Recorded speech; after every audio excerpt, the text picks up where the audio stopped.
Hello and welcome to Beyond the Grid. Um, I'm your host, Varun Karya. My guest today is Mehdi Paryavi. He's a founder, chairman, and CEO of the International Data Center Authority, um, uh, a global think tank focused on AI and digital infrastructure. Mehdi is globally recognized as an expert on AI data centers and he's advising governments and industry on the future of the digital economy. Mehdi, welcome to the show. Thank you. Thank you for having me. All right. So to get started, I picked up something from what you had published. AI is often considered as a technology revolution, but your report indicates that it is actually fundamentally an energy revolution. Um, has energy become the defining constraint for AI?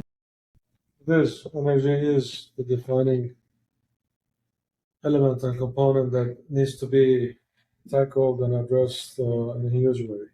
The entire AI and digital economy is on the shoulders of energy providers to make sure that they can bring enough energy to where it's needed so that AI can actually evolve and be deployed.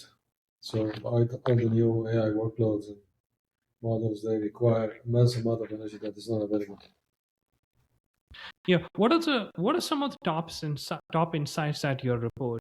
And I've read it, so I know the report. But just for the benefit of the audience, what are some of the top findings that came out of the report that you just published?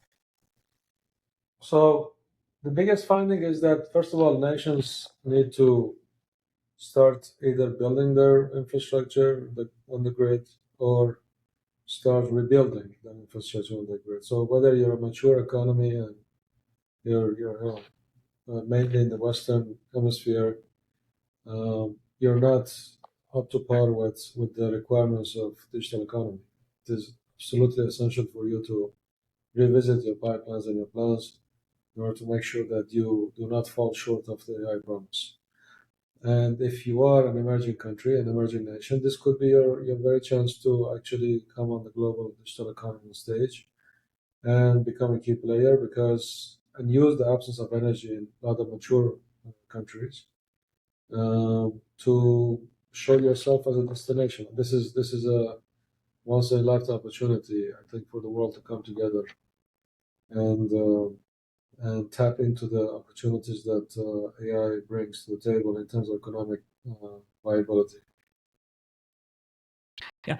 So I was just watching your BBC interview just a few minutes ago, and one of the things that the interview started with was, is AI a bubble? Because a lot of people are talking about it being a bubble versus not.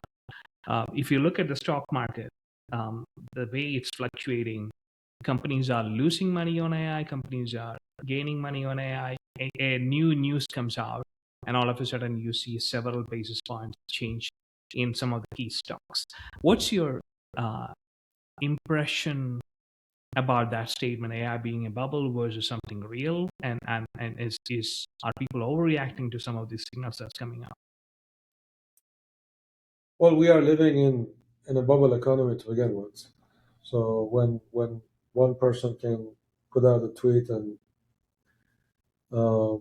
crash the economy or you know uh, create a create a message that can put the emotion of the economy and the stock market into a downhill or an uphill momentum, that's not a real economy. That's an economy that is, in my opinion, not very realistic or substantiated by facts and figures. But whether AI or not is a bubble, I don't think it is. It is an overpromise and an underpromise at the same time. There are things that people expect AI to do, Yeah. like replace every single human being out there.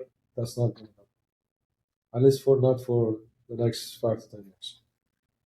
And there are things that people are underestimating, such as security concerns, moral requirements, ethical issues, legal and policy frameworks that they think, oh, it's not necessary. And they are absolutely necessary. So Mm. AI is developing at such a rapid pace that we human beings don't have the time to grasp it and Therefore, creating the guardrails required has become a cumbersome task. And if you really want to live at the cutting edge of the technology and make the maximum economic benefits, you have to also think about the social impacts, the global and international exchange impacts, the geopolitics. It's a very political topic. Even GPUs are not allocated to just any country. So Yeah. it's a topic that requires a lot of analysis, a lot of review, a lot of strategy, and maneuvering this arena and this terrain. It requires different kind of GPS. So I don't know how deep you want us to go in this conversation, but we can talk for hours on this topic. Understood. Yeah. I mean, um, I certainly do understand when you talk about, let's say, security. Does that include, is it just cybersecurity, but also about economic Well, security, in the sense that how data centers could impact some of the well, surrounding regions? so no, it's actually, now that you said economic security, it's actually more. So it's cybersecurity. It's of course a major concern. We just had a dropping issue that the AI whatever got out of sandbox. Mythos, yeah. Yeah, they're concerned with cybersecurity, and the more data you have, the more footprint you have, the more vulnerability you have, and the more people who have access to more capable agents.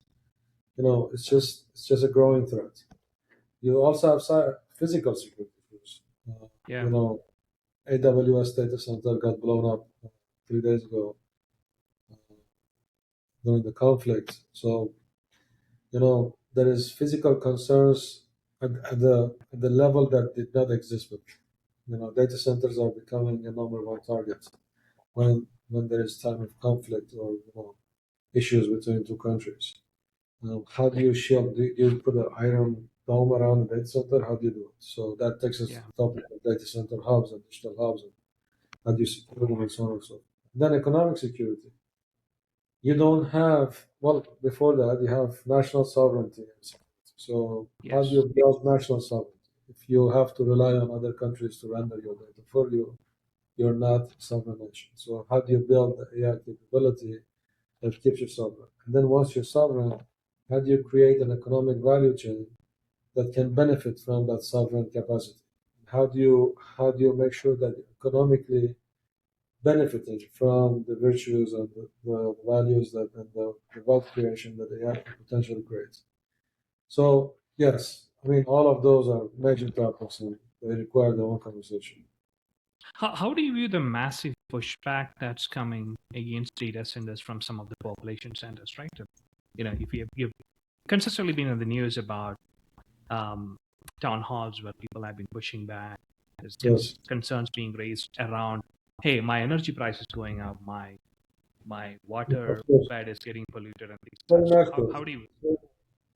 It's very natural. I mean, every industry throughout the history of humanity, every time there was a new factory, a new industry, a new revolution, there was resistance. This is a whole, you know, uh, different caliber of evolution. Uh, it's a it's an industrial evolution at a whole different scale because this is the first time we're creating machines and tools that are more cognitive than we are, that are smarter than we are. They don't necessarily make our job faster and easier. They actually replace us Yeah. in doing very cognitive work. That is basically, in my opinion, it's the last frontier for humanity. So that's a whole different topic or different conversation. But the pushback, well, about data centers is basically wrong because you're fighting the wrong fight and you're arguing the wrong argument. So if you say, don't put a data center in my backyard, why are you posting your protest online? Because that message, that post went through a data center. Yeah. If you are getting online to have a conversation, even a webinar against data centers, that webinar is going through a data center. If you're using ChatGPT, if you're watching YouTube, if you're using Netflix, all the amenities that you enjoy, that you use, come through and get processed through a data center. So you are the reason data center is coming closer and closer to you, because you want the service faster and better every single day. Now, if you have a problem with the morality and the ethical side of AI and technology, that's a different fight and a different argument. Yes. But for as long as you have a problem with data centers, you're fighting the wrong fight, because data centers are just a medium. Just like you call Verizon or Comcast to bring the highest speed internet to your home, you are, by your habits, by your consumption trends, you are inviting data centers to your backyard, because the service providers want to give you better service by being closer to you and having less latency. Therefore, whether the water is turning brown or is it because of data centers or not, regardless, our infrastructure as a country is becoming rusted. We were not ready for this. So that's, again, another argument. Is it a problem with data centers, or is it a problem with the country's rusted infrastructure? Our bridges, our roads, our grid, our water, everything is just misplanned. I mean, it was not within the plan to see such a pipeline of power consumption, water consumption. So a lot of it goes back to the legislator, to the policymakers, to the devisers of economic plans and master plans of urban development. And have we even factored all of this in? No. The answer is no. So we're just being reflexive and reactive to the change, and that is not good. So do we think that data center companies can do more? Of course they can do more. They can. We see a great investment by data center community and data center companies day by day who are trying to invest in community awareness sessions, education, showing the benefits. And by the way, data center jobs are probably one of the few jobs that will remain for us as human beings. So we might want to cherish them. So, creating jobs, bringing economic value to the community. Those are great benefits, but the misconceptions also need to be sorted out by, data center companies allocating a fraction of their investments into community awareness, because these communities are welcoming you or pushing you back. They are the ones who are hosting you or sponsoring you. And their kids are going to be working in and out of your data centers. Therefore, it just makes sense to have that open communication. But also at the same time, there is scarce power. There's a massive scarcity in terms of energy, and the land that has the energy that these guys need. Therefore, they're not trying to be secretive, but they have to also be secretive, because if you're vocal about the choice you're going to make, about the piece of land you're looking at, your competition is going to take it. So that's why sometimes communities are upset as to why we were not informed that there's going to be a data center here. Yeah. Well, if this was publicly announced, 100 different companies would bet over it. So that's really not the fault of the data center companies. But whether or not data center companies can have more interaction with the community, definitely is. What should government and regulators be doing better in this context? They need to wake up. we don't have a government. You look at dictatorships, you look at countries at the Far East, you look at sultanates and kingdoms, and you see how fast they move. You see that there is a national will to become the king of the greatest country on earth, to build the largest and the most successful economy, to have an AI-driven, most environmentally friendly city in the world, or a country that is having all sorts of amenities for its people. We don't do that kind of planning anymore in this country, or in the West for that matter. So our countries, our administrations are 4-year terms. The first year is all about understanding, getting briefed about what is the bathroom and the White House, and who should say what, and so on and so forth. And the last year is all about re-election, and the middle 2 years is fights and political debates, and we don't get much done. We don't do any master planning. So that is one of the reasons, as a nation, we are not advancing as proportionate to our potentials and to the opportunities that are presented to us. We are a very resourceful nation as U.S., and in terms of humanity on this planet, we have plenty of things to do together in a peaceful manner. But we're not, because the biggest powers for a time are too busy doing other things. So we definitely, policy makers, decision makers, people who care, they need to start speaking to people who know what they're doing, who know what they're talking about, and start planning and master planning and thinking long term, so that we don't hit these kind of barriers on the way. Gotcha. And your report had identified 41 Goldilocks nations who is prime for responsible data center development. What sort of characteristics do you use to define what those 41 nations are? Well, it's all about countries who have created a balance between allocating enough energy to the promise of AI and then to the advancement of technology and data centers and high density compute and AI workloads, and at the same time not starving the population, giving enough electricity and amenities to the schools, to hospitals, to households, so on and so forth. And those countries have successfully illustrated that. So that's a very important KPI. You cannot be starving your country because you want to have a data center, and you cannot be only thinking about the retail side of things, distributing power to the households, where you're not even thinking about creating jobs. Data centers are the modern day factories, so they manufacture data, and we call them AI factories, data factories. So if you don't build those infrastructures of the future, of the modern time, you're not thinking about the same household you're providing electricity to, because those guys, they need jobs, and these facilities are going to turn the economy, change the gear of the economy to a whole different level. So they need to create that balance.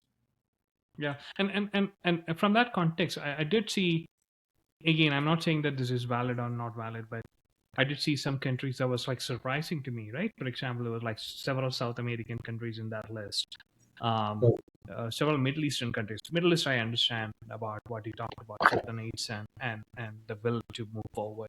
I did see several Asian countries, Pakistan, for example, and these are not countries that sometimes you associate with, hey, have the infrastructure available to people and supporting people, etc. So there's still countries in trying to develop into something, right? So that was very interesting for me to see. yeah, I mean, the rule of thumb is when you reach 6% of your grid's capacity for data centers, you're Mm-hmm. going to see some sort of a argument all of a sudden. So uh, data centers, on average, they consume 2% of the world's electricity. US is 6%, and there are countries who are over 20%. Um, this is while over 40% of world's data centers are in the United States. Gotcha. And then you have 13% of the world's energy comes from solar and wind, and 14% comes from hydroelectric power. And in that mix, you have this huge opportunity with SMRs, which is we see it as the future. Um, and the new versions of SMR, they hardly consume any water. So the world needs to invest in the future technologies in order to host and harbor and fuel uh, futuristic AI workloads. And then at the same time, as you've probably seen in the report, we have just in the US, 13% of the energy goes to zombie, equipment. Yeah, yeah. That's a huge percentage. That means billions of dollars, and we don't project that to be anything less for the rest of the world either. And then in this mix, China is consuming less than 1% of its grid for data centers. Imagine what will happen if the world came together, US and China start collaborating. And I'm daydreaming right now as I speak. But if they started collaborating, all of a sudden you have this huge elephant in the room who has massive amount of energy to offer to the world, rendering data just like they're manufacturing tables and chairs and cars and everything else. They can manufacture data as well. But then there's a trust issue, and there's issues politically that needs to be solved between US and China. And from now to then, we have this gap of the entire world combined cannot come up with the energy that's required So a company like Nvidia can sell $1 trillion worth of chips that they promised in Yeah. 2027. How do you mitigate all of that? That's the world we're living in right now. Yeah. And did you say 14% of workloads are zombie workloads? 13% in the US. 13% in the US. Yes. And is that starting to wake I people wouldn't- up? Are people doing something about it, or No, is it still they're happening? not doing much. No, no. See, the thing is, if you come to our industry and start talking to people, everybody's too busy. Yeah, Nobody has the you're right. time to either plan ahead or go back and see what they've done wrong or how can they rectify something or get rid of some obsolete equipment. And everybody is stretched. There is no manpower. There is an absolute lack and shortage of human capital in our industry. And everybody is just too busy and at the same time too spoiled with massive demand. I mean, nobody wants to take a step forward or backward because they are fine where they are right Yeah, now. And there's just too much demand for workloads, and everybody, regardless of where they are in the supply chain, whether they're providing electricity, they're already overbooked. Building data centers overbooked, project managers overbooked, cooling guys, power guys, rack and stack guys, cybersecurity guys, AI guys. Everybody's busy. So nobody has issue of business. This is where the policymakers could come in and try to bring some, not to slow things down, that would be an absolute mistake that could cause catastrophes, but to actually bring some common sense as well to say, guys, look, we need to be a little bit logical about all of this. We need to start working together. And there has to be universal standards. There has to be universal benchmarking systems. The end user has to have the right to choose the right provider based on the right benchmarks. There has to be proper and universal education. You cannot just send somebody in a data center that deals with now hundreds of megawatts of load without proper training. So these are issues. You can't drive a car without a driver's license. How can you touch electricity at such capacities without license? So these things are happening, and that's one of the things that's keeping us awake at night. got you. Just a very selfish question because I'm in Canada. I mean, that's where my economy is. Um, how do you view the recent statements from Canada about the prime minister talked about doubling the capacity of the grid in the view of the need for data centers and whatnot. Meta just announced a 13 billion data center in Alberta, which is where I am located. There is all sorts of investment proposals and things of that sort coming along. Uh, how do you view and Canada is not in the 41 Goldilocks nations. Uh, what do you see as Canada's future in the data center races?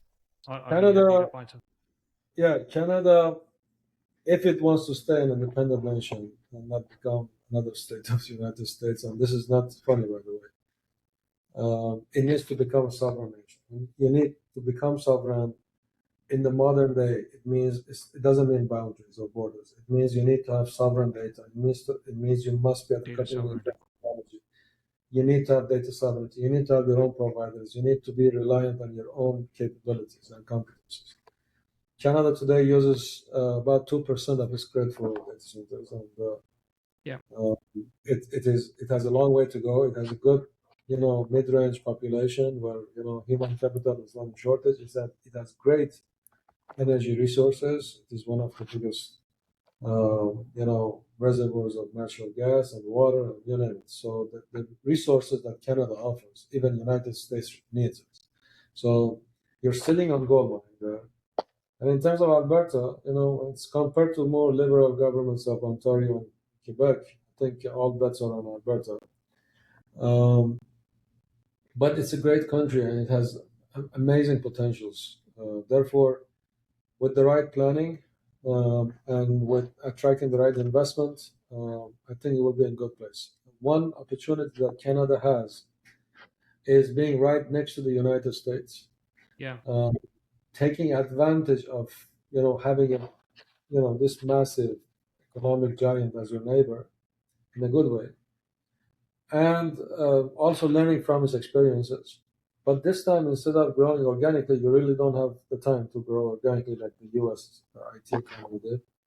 You need to master plan it. So that what does that mean? That means you need to create an ecosystem of trust and predictability. You need to create national standards and codes of conduct. You need to create the grid that can sustain the growth and scalability of these invested, stakeholders. You need to train and educate your workforce and have the right human talent to fuel the economy that you're trying to build. And you need to do it all under an umbrella of a national roadmap and national vision of having the right KPIs in mind. And I think Canada is one of the prime countries that has the opportunity to get there. Has a potential, but still a lot of work ahead, is what you're telling me, right? And Everybody has a lot of work ahead, and I tell you, US has a lot more work to do yeah, because the bigger you are, more things that you need to sort out, especially since there's a lot of workload in the US that are becoming obsolete. And a lot of those obsolete workloads are going to become a liability. And sometimes it's easier to start fresh than to try to rebuild what has already been built. So everybody has an opportunity here. So everybody's opportunity is a little bit different, but Canada has a great opportunity. gotcha. Now you talked about data sovereignty for Canada. Does that mean that Canadian data and Canadian workloads and Canadian data centers only? Is it that strict of a definition? Because I could argue if that's the case, then you basically eroded the benefit of being next to the United States, right? Because you will have to. No. Actually, when I say that, I mean competency. Because Gotcha. having data centers in your borders or outside of your borders, that's basic stuff. That's we Yeah. teach that in kindergarten. Um, Being able to rely on your own competent Canadian entities. And if I want to be more explicit, if your data sits on AWS or Azure or I don't know GCP, let's say all US cloud providers, you will Yeah. not suffer, in my opinion, in my humble opinion, because for whatever reason, if there is tariffs, if there is issues, if there is blocks, if there is I don't know issues between governments, or the executives in these companies make a decision that takes the company down, you as a sovereign nation will be affected. So building the right competency where you can have your own sovereign cloud, sovereign AI, sovereign data, sovereign infrastructure is key. And this applies to every country. Yes, we can have multi-cloud environments, we can have hybrid deployments, but you need to have your own sovereign stuff as well. So, Understood. Yeah, that's a good clarification. Thank you. I appreciate that. so Just shifting gears slightly, we talked about hyperscalers. And today's hyperscalers need to worry about a lot of things, right? We talked about the physical security aspect of it, like you're in a war zone, you are the one of the prime targets, like the AWS data center getting blown up. You have to manage the relationship with the local community that you're based in. You have to figure out how to get power for your data centers without necessarily impacting the grid and surrounding areas. And it's a very delicate path that they need to walk. Are we starting to see hyperscalers becoming like more than just hyperscalers, acting like a utility, acting like of course, we're saying that, but I don't think that's going to be a long-term remedy. hmm, Again, if you look at the history of industrial evolution, um, every time there was a new industry, if the power or the amenities were not available, the industrial, uh, you know, pioneers, they provided their own amenities, and by the time government actually caught up to them. I don't think Amazon wants to be a utility company. I don't think. I mean, they are already utility companies at a whole different stack layer. I mean, yeah, they provide utilities to our life with their services. But in terms of providing electricity, I don't think they want to be in that business. Same with Google, same with Microsoft. However, they would do whatever necessary to make sure that they can meet their demand and not let go of the opportunities that are before them. But I think sooner or later the world is going to catch up. Governments are going to catch up, and then that's where you want it to be because you want energy provisioning to be fully aligned with the betterment of the society and the country, not just a single provider. So you don't want hyperscalers to control the energy nerve and backbone as well.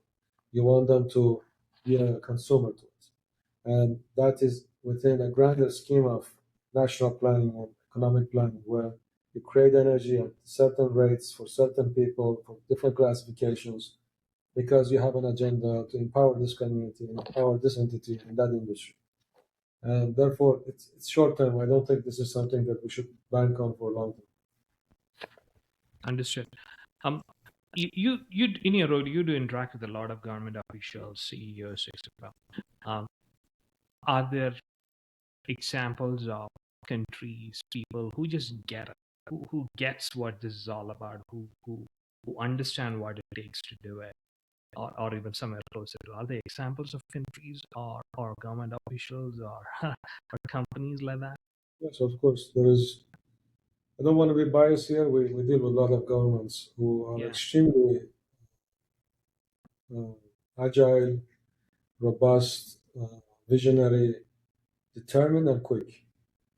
They run their nation or their government like a business, and they operate it very efficiently.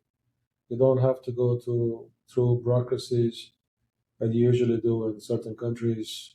When they want something, they get it. They hire the smartest and the brightest. They are willing to invest in experience and expertise. They don't want to do trial and error. They understand what's at stake. They understand the competition landscape. They want to be ahead of it. They know this is the opportunity. They know this is the time, and the time is here and now, and they act. And there is a few of them. It's not just one or two countries. So, and as Donald Trump said, the race is on. So there is a big race when it comes to AI and digital economy. I think everybody understands that. If they're not corrupt, uh, they understand that in political arenas. Now, whether or not they action it, that's a whole different ballgame. Uh, some countries they need to keep things as status quo. Some countries are stuck with war and conflict. Some countries are busy with other stuff, with survival. They don't have food for the people. Yeah. Uh, but there are countries on the planet who are way ahead of even the United States, and it's happening, and we see it all the time. Understood. And I would imagine a lot of the countries in the Middle East are pretty, like the UAE, Saudi, for example. They've been taking very decisive steps Of in this course, they, direction. they live and breathe on uh, they live and breathe on this topic. If you go to United Arab Emirates, they have established entities, investment firms that are investing in the most prominent data center AI companies in the world. They are Yeah. building the best data center companies in the world. They have the most advanced AI deployments and use cases in the world, especially in healthcare and other places. UAE is probably one of the most advanced countries in the world when it comes to AI. Saudi Arabia has done great investments in AI initiatives. They're building cities around this. They're building campuses. They're Yes. investing in a huge way. Sultanate of Oman just announced a major plan of 9 gigawatts of ODT, Oman Digital Triangle, which is the largest project in the world right now.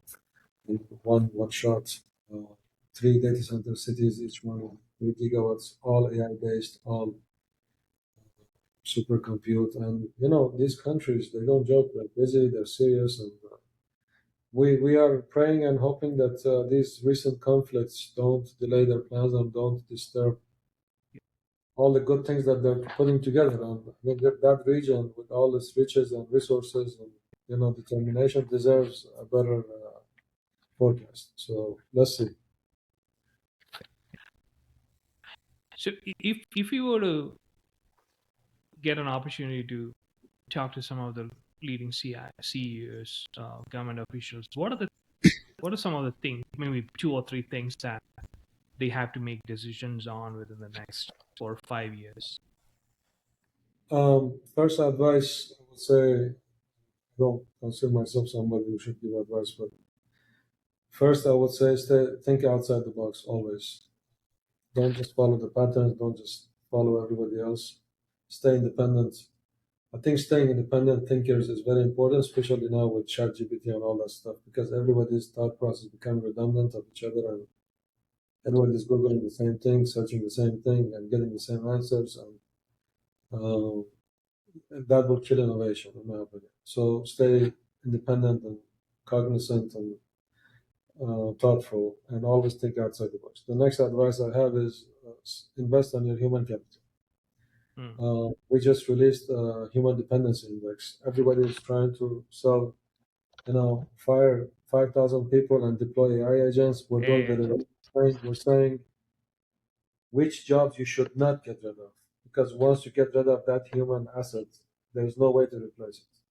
So we are running human dependency index across jobs and functions and making sure that you will never get rid of the people that really matter for your success. And then the jobs that need to be replaced by AI, of course, they need to be replaced by AI through a transition period, but we really believe in people and humanity. And the third thing I would say is have a moral compass in whatever you do. I think I'm at the forefront of technology. At the end of the day, you're a family man, you have kids, you have grandkids, you have social network, and you want to make sure that we're headed the right direction. You don't want to become dumbified by too much technology. Do we need all of this technology? Yes, no. We need to let philosophers and psychologists and sociologists answer those questions. But regardless, everything needs to have a moral guardrail, and everything needs to be within ethical and moral boundaries. And I do not believe that a very few, few people need to control the fate of this planet. And the fact that we are having such amenities and technologies to discuss and have dialogues and open conversation is a blessing. But we need to always think about the moral aspect, whether we're building a data center in a community or deploying an AI model or releasing a new product. How good is it for the betterment of our environment, of our people, of our society, and everybody else in the world? And I think with that thought process, you ultimately, as a business person, as a policymaker, you will benefit. Because in the long run, the good guys always win. Anyways, that's it from my side.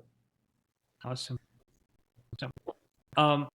If you were to put your prediction hat in the 5-10 years horizon, what do you think this industry will be? Like, what's your best prediction? Today, it is the largest already. We surpassed oil and gas by $40 billion. $80 billion went to data centers last year. It is already the largest industry in the world. It will be by far the largest and the most prominent industry in the world. I think the world of AI, powered through the engines of data centers and fueling digital economies, approaching 32+% in GDP contribution,